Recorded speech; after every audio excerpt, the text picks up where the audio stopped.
Assalamualaikum warahmatullahi wabarakatuh. Perkenalkan, saya Lintang Cahayati dengan NIM A410-2032. Saya membuat video ini bertujuan untuk memenuhi UAS mata kuliah praktikum penilaian hasil belajar matematika. Saya membuat soal HOTS matematika pada materi aritmetika sosial kelas 7 SMP. Pada materi aritmetika sosial ini diajarkan di kelas 7 SMP.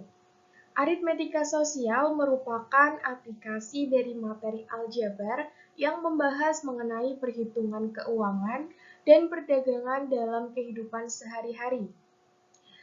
Dengan kompetensi dasar pada 4.9, yaitu menyelesaikan masalah yang berkaitan dengan aritmetika sosial, penjualan, pembelian, potongan, keuntungan, kerugian, bunga tunggal, persentase, bruto, neto, dan tara. Dengan indikator, menyelesaikan permasalahan yang berkaitan dengan harga penjualan, pembelian, keuntungan, dan kerugian. Dengan standar kompetensi, menggunakan bentuk aljabar, persamaan dan pertidaksamaan linier satu variabel, dan perbandingan dalam pemecahan masalah. Selanjutnya, saya akan menyebutkan ciri-ciri soal HOTS. Yang pertama, soal yang dikembangkan bersifat kompleks atau mengaitkan dengan banyak konsep. Yang kedua, mencari kaitan dari berbagai informasi yang berbeda-beda. Yang ketiga, soal yang dikembangkan memiliki banyak penyelesaian. Keempat, soal yang dikembangkan memiliki banyak alternatif penyelesaian.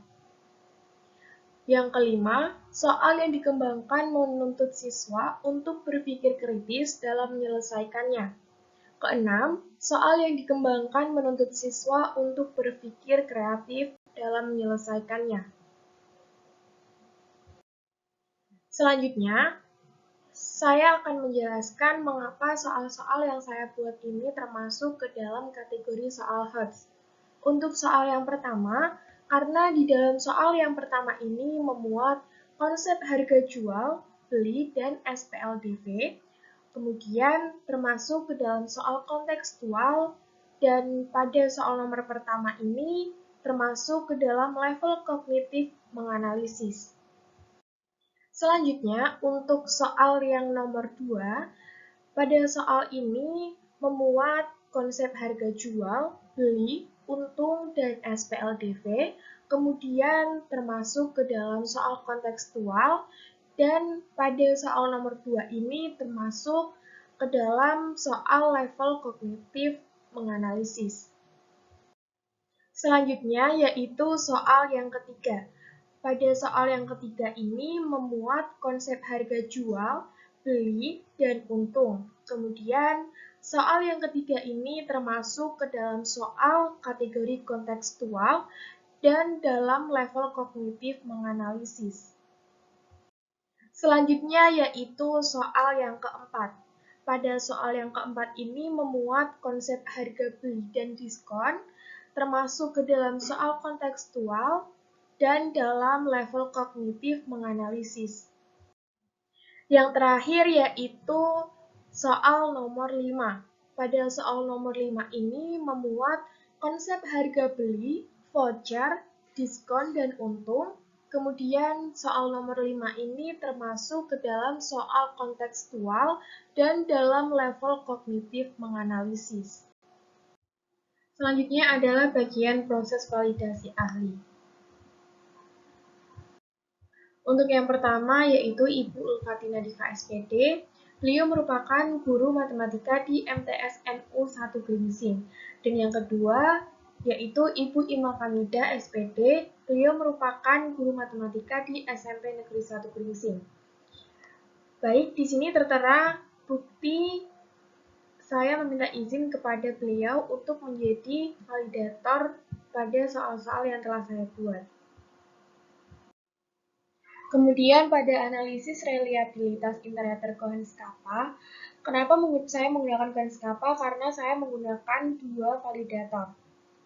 Untuk soal nomor 1, soal nomor 2, soal nomor 3, soal nomor 4, dan soal nomor 5 termasuk ke dalam kriteria less than chance agreement.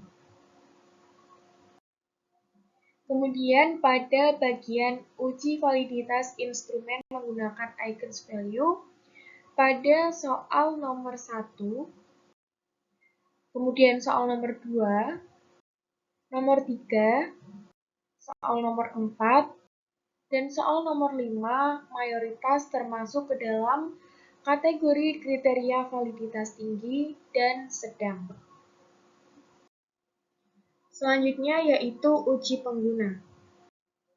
Uji pengguna ini dilakukan oleh 1 siswa SMA dan 17 mahasiswa yang bukan merupakan jurusan pendidikan matematika dan dari berbagai universitas. Berikut merupakan bukti korespondensi, tertera bahwa saya telah menghubungi Devina dan Sapil untuk menjadi korespondensi pada soal-soal yang telah saya buat. Selanjutnya merupakan bukti pekerjaan korespondensi. Saya hanya mengambil sampel 2 dari 18 korespondensi saya. Kemudian, uji reliabilitas. Pada uji reliabilitas ini termasuk ke dalam derajat reliabilitas yang cukup. Kemudian, daya pembeda. Pada soal nomor 1 dan 2, termasuk ke dalam tinggi sekali, 3 dan 4 sedang, dan nomor 5 termasuk ke dalam tinggi. Kemudian pada uji tingkat kesukaran, terlihat bahwa soal nomor 1, 2, 4, dan 5 termasuk ke dalam soal sedang, dan soal ketiga termasuk kategori soal yang mudah. Selanjutnya terkait validitas soal. Untuk soal nomor 1, 2, dan 3 termasuk ke dalam soal yang signifikan. Soal nomor 4 itu strip, soal nomor 5 sangat signifikan.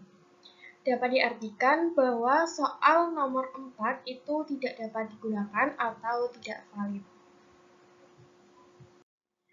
Kemudian kesimpulannya yang pertama, setelah diuji oleh para ahli, ada beberapa soal yang layak digunakan tanpa revisi dan ada juga soal yang layak digunakan dengan revisi.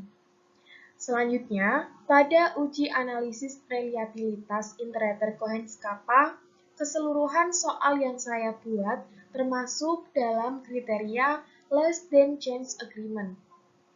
Kemudian pada uji validitas instrumen menggunakan eigenvalue terdiri atas validitas sedang dan validitas tinggi.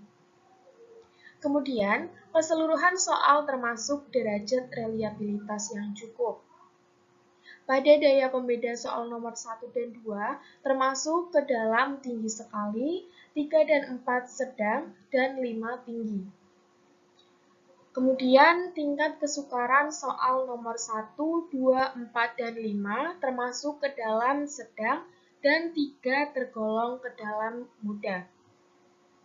Yang terakhir yaitu validitas soal 1, 2, dan 3 termasuk ke dalam soal yang signifikan yang artinya dapat digunakan. Kemudian soal nomor 4 strip yang artinya tidak dapat digunakan dan soal nomor 5 sangat signifikan yang artinya dapat digunakan.